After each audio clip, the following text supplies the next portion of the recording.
हमारी ऑर्गेनाइजेशन जो है टाइसिया फाउंडेशन वो सपोर्ट कर रही है 200 फैमिलीज़ को अंडर प्रोजेक्ट जज्बा, जो कि सपोर्टेड बाय सिडबी बैंक के द्वारा एक सोशल इनिशिएटिव है और इंडियन आर्मी के साथ मिलकर कोलैबोरेशन चल रही है। मेरे लिए बिजनेस नहीं है, ये हमारी इन जो 10 महिलाओं को आइडेंटिफाई किया है, we are just supporting them, उनको हैंड होल्डिंग दे रहे हैं, उनको ट्रेनिंग कैपेसिटी बिल्डिंग दे रहे हैं। जो यहाँ लड़कियाँ हैं आसपास की, ताकि हम वो भी कुछ करें अपनी लाइफ में, हम उनको सपोर्ट करें पहले स्टैंड अप करने के लिए। ये सिंपल चटनी नहीं है कि घर में हम बनाते हैं, वो ये नहीं है, तो डिफरेंस है ही। तो तब जाके लोगों को समझ आ रहा है कि नहीं, ये तो बिल्कुल ही अलग चीज़।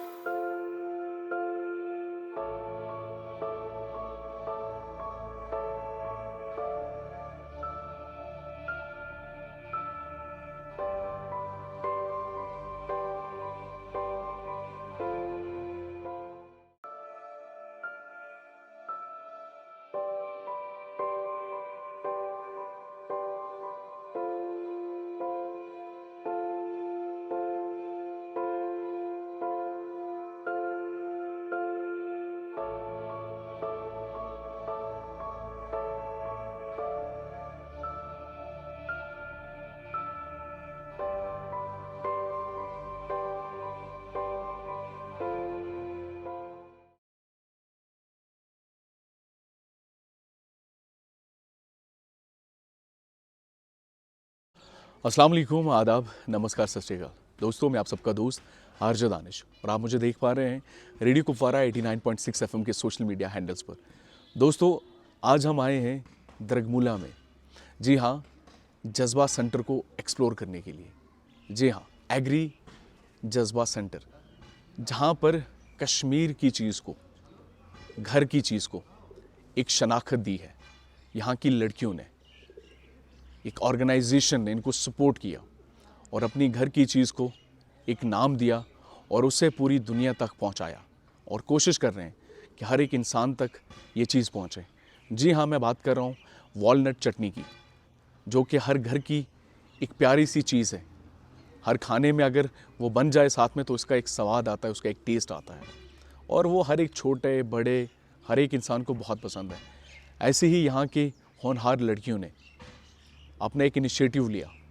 बहुत सा रिसर्च करने के बाद उन्होंने एक चटनी तैयार की और साथ ही साथ उन्होंने वॉलनट्स, चॉकलेट उसको भी तैयार किया और साथ ही साथ उसको हर एक इंसान तक पहुंचाया और हर एक इंसान ने उसकी तारीफ़ की। तो चलिए दोस्तों, आज हम आपको दिखाएंगे और साथ ही साथ उन होनहार लड़कियों से भी मिलाएंगे कि किस तरह उन्होंने ये जो जर्नी है अपनी स्टार्ट की और सोसाइटी ने क्या उनको एक्सेप्ट किया, सोसाइटी में उनका टेस्ट कैसा रहा और सोसाइटी का फीडबैक उनको कैसे मिला। हम कश्मीरियों का खाना तब तक अधूरा है जब तक उसमें वालनट चटनी ना हो। जी हाँ दोस्तों, आज हम आज़ाद सर से पूछने वाले हैं कि कैसे आपके मन में ये थॉट आया, ये आइडिया आया कि वालनट चटनी जो है वो कश्मीरियों की फेवरेट है, उसको एक अलग वे में लोगों के सामने प्रेजेंट करना, ये थॉट, ये आइडिया कहाँ से आया? हाँ, थैंक यू, आप लोगों ने यहाँ पे तशरीफ़ लाए और इस प्रोग्राम को, हमारे इनिशिएटिव को कवर करने की कोशिश कर रहे हैं। मैं उसके लिए मशकूर ममनू हूँ। जहाँ तक सवाल है इस इनिशिएटिव का, हम यहाँ पे हमारी ऑर्गेनाइजेशन जो है टाइसिया फाउंडेशन वो सपोर्ट कर रही है 200 फैमिलीज़ को अंडर प्रोजेक्ट जज्बा, जो कि सपोर्टेड बाय सिडबी बैंक के द्वारा एक सोशल इनिशिएटिव है और इंडियन आर्मी के साथ मिलकर एक कोलैबोरेशन चल रही है। तो इसमें हम देख रहे थे कुछ यंग एंटरप्रेन्योर्स को किस तरह से हम सपोर्ट कर सकें, उनको एम्प्लॉयमेंट की ओर जोड़ सकें। But at the same time हमारी, क्योंकि डेवलपमेंट सेक्टर से वाबस्ता हूँ मैं, हमारी हमेशा यही कोशिश होती है कि हम कुछ इनोवेटिव करें, कुछ अलग करें और जिससे हकीकत में जो है एक इम्पैक्ट यहाँ पे पड़ सके, यहाँ की इकानमी को अपलिफ्ट किया जा सके। जहाँ तक वालनट चटनी का ताल्लुक़ है, ये बात बिल्कुल सही है कि ये हमारे कज़ीन का हिस्सा है। कश्मीरी वाजवान हो या हमारे रोज़मर्रा की ज़िंदगी हो, हम वालनट चटनी का बेतहाशा इस्तेमाल करते हैं। और ये एक तरह से देखा जाए भी, अगर वाजवान के बाकी आइटम्स जो हैं वो कहीं ना कहीं आपके हेल्थ पे कोई बुरा असर भी डालते हैं, लेकिन वालनट चटनी एक ऐसा आइटम है, एक ऐसा प्रोडक्ट है जो आपके लिए, आपके हेल्थ के लिए भी बेटर है। तो एट द सेम टाइम अगर ज़िले कुपवारा की बात करें, हमें वालनट बाउल ऑफ कश्मीर भी कहा जाता है या सबसे ज़्यादा प्रोडक्शन जो है हमारे वालनट की वो देखा जाए हमारे ज़िले कुपवारा से निकलती है, जी। और बेस्ट क्वालिटी के वालनट जो हैं वो कुपवारा ज़िले जी। से ही मुख्तलिफ इलाकों से निकलते हैं। कंटेंट ऑफ ऑयल जो हमारे वालनट का है वो सबसे ज़्यादा है। बट पिछले कई सालों से अगर देखा जाए, 50-60 साल से, 70 साल से अगर देखा जाए, इतनी तरक्की पूरा दुनिया कर गया, पूरा देश कर गया, लेकिन हमारा वालनट उसी तरह का है। वही ट्रेड चल रहा है, हमारे फार्मर्स मेहनत करते हैं, ऑर्गेनिक तरीके से कल्टीवेट करते हैं, मार्केट में आता है, और बीच में एक चेन कुछ लोगों की बैठी हुई है कि जो इसको बिचौलिए में उनको कहूँगा कि वो यहाँ से बेच के किसी और को देते हैं, वो जी। दूसरे नतीजन दिल्ली या इंडिया के या इंटरनेशनल मार्केट में जाता है, लेकिन जो हमारे फार्मर्स हैं उनको सही रेट नहीं मिल पाती जी। है। जी। जो असल में मेहनत के हकदार हैं, जो इसके फ्रूट के हकदार हैं, वो उनको नहीं बिल्कुल। मिल पाता है। तो देन वी थॉट कि चलो हम कुछ ऐसा करें जिससे हम अपने वालनट इंडस्ट्री को जो है एक नई जला बख्शें। वो एक अहम मकसद था। तो then it took me around and my team around 6 months कि हम क्या-क्या प्रोडक्ट्स वालनट बेस्ड क्रिएट कर सकते हैं। ये ओके। सिर्फ चटनी ही नहीं है। तो उसमें चटनी एक ऐसा चीज़ था कि जो टेस्ट के लिहाज से जो है अपनी एक अलग पहचान बनाए हैं। जी। ओके। तो आज़ाद जी, जब भी हम किसी जर्नी की शुरुआत करते हैं, किसी जी। बिजनेस को स्टार्ट करते हैं, तो जाहिर सी बात है बहुत सी रुकावटें आते हैं, बहुत से चैलेंजेस आते हैं। तो उन चैलेंजेस को आप कैसे ओवरकम करते हैं? या डेफिनेटली जब एक आप शुरुआत करेंगे किसी भी चीज़ की, तो जी। खास करके डेवलपमेंट की शुरुआत जब हो, अ, यहाँ जैसे आपने देखा हमारे इस यूनिट में जो है 10 महिलाओं को हमने जोड़ा है। जी। 10 महिलाओं को, रूरल एरिया की लड़कियों को ये चीज़, ये कंसेप्ट देना, जो कि बहुत कम उनमें से चंद एक बहुत कम पढ़े लिखे, जी। एंटरप्रेन्योरशिप का कंसेप्ट देना और उनको समझाना कि आप किस तरह से ग्रोथ पसंद, ये अपने आप में एक चैलेंज होता है। बट अल्हम्दुलिल्लाह we have team of professionals, experienced people जी। Here and behind us also, Delhi से हो या यहाँ हो।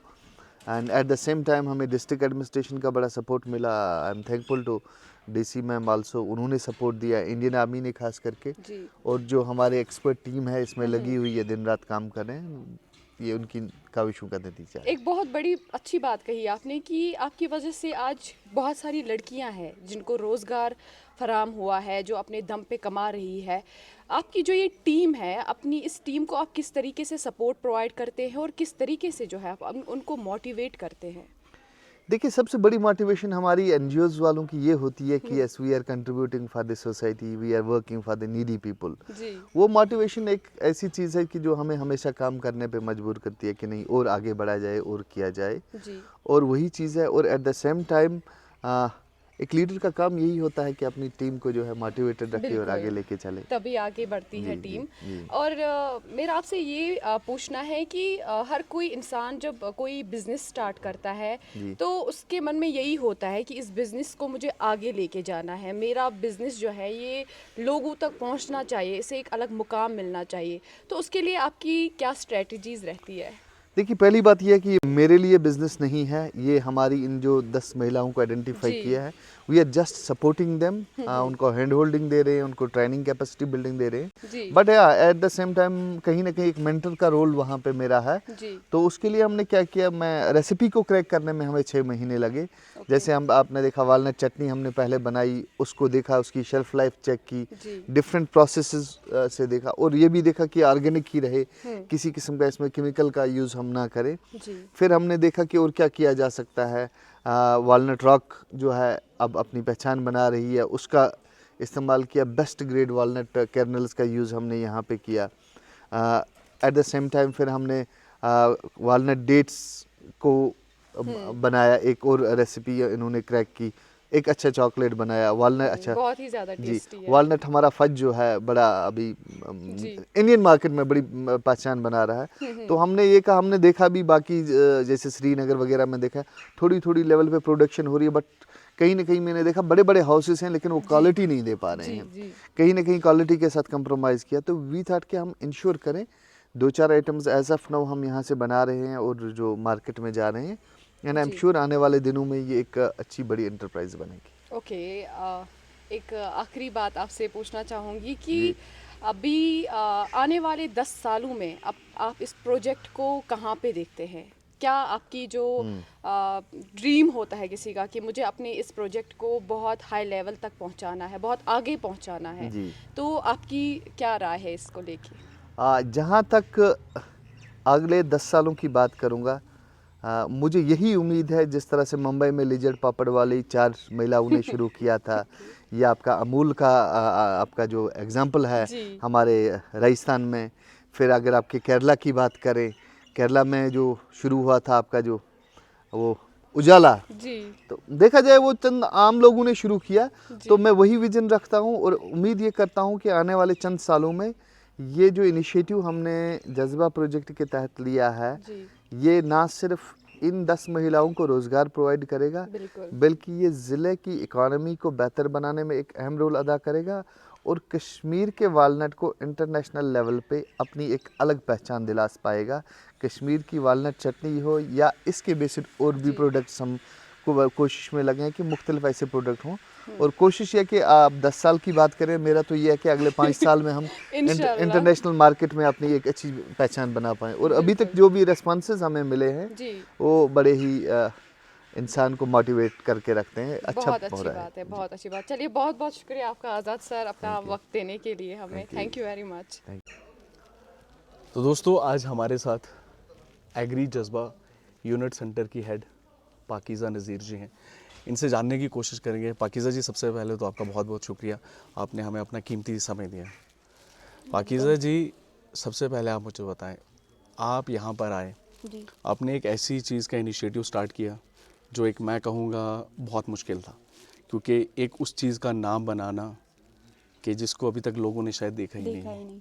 सिर्फ घर में ही सारी चीज़ें होती थी, बट मार्केट में लाना ये खुद में ही एक जज्बा है, और इसीलिए शायद इसका नाम भी जज्बा है। जज्बा रखा है। तो उस हिसाब से पाकीज़ा जी, स्टार्ट आपको ये ख्याल कैसे आया, मतलब इस चीज़ को, इतनी सारी लड़कियों को साथ में लेकर चलना, कितनी परेशानी, डिफ़िकल्टीज़ आपने फेस की है? फर्स्ट ऑफ ऑल मैं ये कहना चाहती हूँ कि ये जो जज्बा एग्री यूनिट है, ये टाइसिया फाउंडेशन ने यहाँ पे ये इनिशिएटिव लिया है कि ये यहाँ पे हम स्टार्ट करें, जो यहाँ लड़कियाँ हैं आसपास की, ताकि हम वो भी कुछ करें अपनी लाइफ में, हम उनको सपोर्ट करें पहले स्टैंड अप करने के लिए, बाद में वो खुद रन करेगी क्या है क्या नहीं है, हम बस सपोर्ट करेंगे कि आप इधर तक आ जाओ, फिर ऊपर कैसे जाना है वो तो वो सीख रही है। तो यहाँ आपको लड़कियाँ लाने में, जो यहाँ पर 12 से 14 लड़कियाँ आपके लड़कियाँ। साथ काम कर रही हैं, उनको सिखाना आपके लिए कितना मुश्किल था? मुश्किल बहुत था, बिकॉज़ ज़ीरो था इनके माइंड में, ये कॉन्सेप्ट ही नहीं था कि इस प्रोडक्ट से ये बन सकता है, ये क्या है वो क्या है, कुछ पता ही नहीं था। बस स्टडी कर रहे थे, कोई घर पे बैठा था, अभी कोई कुछ कर रहा था, बेकार ही थे, तो इनका माइंड भी रिफ़्रेश नहीं था। यहाँ फिर लाना, फिर उस मुकाम तक पहुँचाना, बहुत डिफ़िकल्टी आई इनको सिखाने में। ये 7-8 महीने हो गए इनको सीखते सीखते, लेकिन आज माशाल्लाह खुद से ही कर रहे हैं सब कुछ। अच्छा पाकीज़ा जी, आर्मी का रोल सपोर्ट के ज़रिए से मतलब सर। कैसा रहा? बहुत बढ़िया। मतलब आर्मी ने यहाँ पर आपको जगह दी, जगह प्रोवाइड प्रोवाइड करी की। और सेंटर्स यहाँ बना के बना के दिए। और उसके बाद आपको ये एक इनिशिएटिव आपसे स्टार्ट करवाया, करवाया। फाउंडेशन ने आपको सपोर्ट किया, और उसके बाद मतलब आप आर्मी को कैसा देखते हैं अपनी नज़र से? बहुत अच्छा, क्योंकि जब हम यहाँ थे, मैं तो डिस्ट्रिक्ट गांधरबल से हूँ, मैं तो फिर यहाँ आई, मुझे पता नहीं था कि आर्मी के साथ कैसा क्या, क्योंकि उस साइड से तो ये कॉन्सेप्ट है ही नहीं, तो दिमाग में था कि नहीं कुछ अलग ही होगा, डर रहे थे पहले इधर आने में। फिर मैं जब इधर पहुँची तो इधर का माहौल देखा कि आर्मी बहुत सपोर्टिव हैं, रोज़ यहाँ पे आते, मतलब उनको हमारे साथ टच नहीं है, लेकिन हमें वो एक्सटर्नली सपोर्ट दे रहे हैं बहुत ज़्यादा। हम रोज़ आते हैं, रिफ़्रेशमेंट हमारे लिए, जैसे कि हमारे ऑर्डर्स हैं वो हमें इसमें सपोर्ट कर रहे हैं, ऑर्डर्स दे रहे हैं कि हमारे ऑर्डर इतना है, परसों 26 जनवरी पे ही 150 ऑर्डर्स इनके ही थे हमारे पास, तो ये भी एक तरह का सपोर्ट ही है इनकी तरफ से हमारे लिए। बिल्कुल। और मुझे बताएं, मार्केट में आपने इस चीज़ को जब लाया, जी। एक लड़की के लिए मैं कहूँगा कि बहुत ज़्यादा मुश्किल होता है कि घर से खुद को निकलना घर से निकालना, और उसके बाद एक, अगर आपने गांधरबल से हैं तो गांधरबल कहाँ और कुपवारा कुपवारा कहाँ, कहाँ। और आप यहाँ पर आके काम करती, तो सोसाइटी ने क्या आपको एक्सेप्ट किया था? या ऑब्वियसली हम इस चीज़ को एक्सेप्ट करते हैं कि क्रिटिसिज्म ज़रूरी है, ज़रूरी है। क्रिटिसिज्म होता है, होता खासकर है। अगर लड़की हो तो उसको भी बहुत है, तो बहुत है। आपने उस चैलेंज को कैसे फेस किया? इस चैलेंज को मैंने मतलब बहुत अच्छे से फेस किया, बिकॉज़ पहले मैं बेकरी शेफ़ हूँ, एज अ शेफ़ ही मैं काम कर रही हूँ। तो पहले मुझे उसमें भी बहुत मुश्किलें आई, जैसे कि पहले मुझे बोलते थे कि बस यही एक प्रोफेशन था आपके लिए और कोई नहीं था, वो ये। तो उसमें भी मैंने बहुत सारा फेस किया। फिर मैं जब वहाँ से इधर शिफ्ट हुई, फिर बोल रहे हैं कि इतना दूर वहाँ पे क्या एक चटनी बना रही है, एक वॉलनट, एक ये क्या है, ये फिर रन होगा मार्केट में, चलेगा क्या? चटनी तो हम घरों में भी बनाते हैं, कौन खाएगा इसको? लेकिन फिर जब आहिस्ता आहिस्ता देखा कि वो और ये कितना डिफरेंस है इसमें, तो ये सिंपल चटनी नहीं है कि घर में हम बनाते हैं, वो ये नहीं है, तो डिफरेंस है ही। तो तब जाके लोगों को समझ आ रहा है कि नहीं, ये तो बिल्कुल ही अलग चीज़ है। फैमिली का सपोर्ट कैसा रहा? फैमिली का सपोर्ट भाई पहले से ही बहुत अच्छा रहा है। पहले मैं बाहर जो होती थी, पंजाब में मैंने जॉब करती थी, पहले उधर मैंने डिप्लोमा किया, उधर जॉब करती थी, फिर कश्मीर में ओन फ्रेश में मैं जॉब करती थी एज अ शेफ़।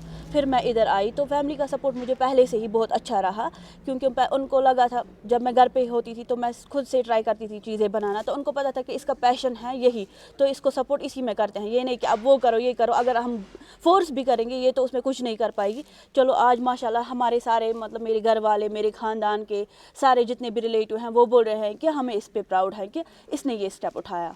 अगर मैं आपको पूछूं कि फैमिली में कोई ऐसा एक इंसान मतलब जिसका आप सबसे ज़्यादा शुक्रिया अदा करना चाहूँगी कि जिसने सबसे ज़्यादा आपको सपोर्ट किया है, वो एक नाम कौन होगा? अपनी मॉम का। अच्छा, माँ का। जी। ये बहुत मेरे थोड़ा सा इंटरेस्टिंग लगा, क्योंकि मोस्ट ऑफ द गर्ल्स के उनके ड्रीम जो होते हैं, मतलब वो अगर किसी को कहेंगे सपना, वो पापा होते हैं। लेकिन मेरे इसमें ज़्यादा सपोर्ट, जैसे कि पहले मुझे बाहर जाना था तो पापा बोल रहे थे कि नहीं ऐसे बाहर नहीं जाना, तो मम्मा ने उनको कन्विंस किया कि नहीं मुझे इस पे ट्रस्ट है, वो कुछ नहीं होगा, अच्छा ही होगा। उसने फुल टाइम मेरा सपोर्ट किया, चाहे मैंने कोई भी डिसीजन लिया हो, क्योंकि उसको मतलब ट्रस्ट है सारे घर वालों को, लेकिन मम्मा ने ज़्यादा सपोर्ट दिखाया कि नहीं ये करेगी ही करेगी, अच्छा ये कुछ बुरा नहीं करेगी, हमारा नाम रोशन करेगी। अच्छा पाकीज़ा जी, एक आखिरी सवाल। आपको इस समय बहुत सारी लड़कियां देख रही हैं, बहुत सारे ऐसे युवा देख रहे हैं, बट खासकर एक लड़की होने के नाते एक लड़कियों के लिए आप क्या मैसेज देना चाहेंगी? उन लड़कियों के लिए यही मैसेज है मेरी तरफ से कि आप अपने आप को देखो, अब दुनिया को मत देखो कि दुनिया क्या बोल रही है, खुद को देखो कि आप क्या चाहते हो खुद से। हर कोई लड़की, मुझे लग रहा है हर कोई इंसान ये दुनिया में जो है वो चाहता है कि मैं सक्सेसफुल हूँ। फिर लड़कियों को ये डर होता है क्या पता सोसाइटी क्या बोलेगी, मैं निकलूँगी तो 10 बातें, उन 10 बातों को ध्यान में मत रखो, एक कान से सुनो दूसरे कान से निकालो, अपना फोकस रखो अपने गोल पे कि मुझे कुछ करना है लाइफ में, मुझे कुछ अचीव करना है, उधर तक पहुंचना है। लोगों की बातें मत सुनो, ना कि कुछ और लोग क्या कहेंगे, सोसाइटी क्या कहेगी। आपका जो ड्रीम है वो फुलफिल करो, ख्वाब देखने चाहिए इंसान को, तभी वो ख्वाब पूरे होते हैं। थैंक यू पाकीज़ा जी, आपने अपना हमें कीमती समय दिया। तो दोस्तों ये थे हमारे साथ पाकीज़ा नज़ीर जी, जो कि यहाँ की हेड हैं, जिस सेंटर को चलाते हैं। और दोस्तों इनके मुंह से भी यही चीज़ निकली कि अपने घरों से निकलना होगा। देखिए, आप जब भी कोई भी ऐसा इनिशिएटिव लेते हैं, स्टार्टअप किसी भी चीज़ का करते हैं, आपको डिफ़िकल्टीज़ का सामना करना पड़ता है, क्रिटिसिज्म आता है, और ख़ास तौर के एक लड़की को। मगर अगर आप सोसाइटी के लिए, फील्ड के लिए अच्छा काम कर रहे हैं, तो उस क्रिटिसिज्म को सहना आपको पड़ेगा और अपने आप को पूरी दुनिया तक दिखाना होगा कि वाकई गर्ल्स पावर इज़ समथिंग जो अपने आप को दर्शाती है। और वुमेन एम्पावरमेंट के ऊपर हमें जो है वो अच्छी तरह से सपोर्ट करना होगा। हमारी घर की महिलाएं जो हैं उनको भी अच्छी तरह से सपोर्ट करना होगा कि अगर उनका कोई पैशन है या उन्होंने कोई सपना देखा है, उस सपने को पूरा करने के लिए हमें उनकी पूरी तरह से सपोर्ट करनी होगी। तो दोस्तों देखते रहिए आपका अपना radio station radio Kupwara 89.6 FM आवाज़-ए-कल। मिलते हैं बहुत जल्द एक और नए पॉडकास्ट के साथ।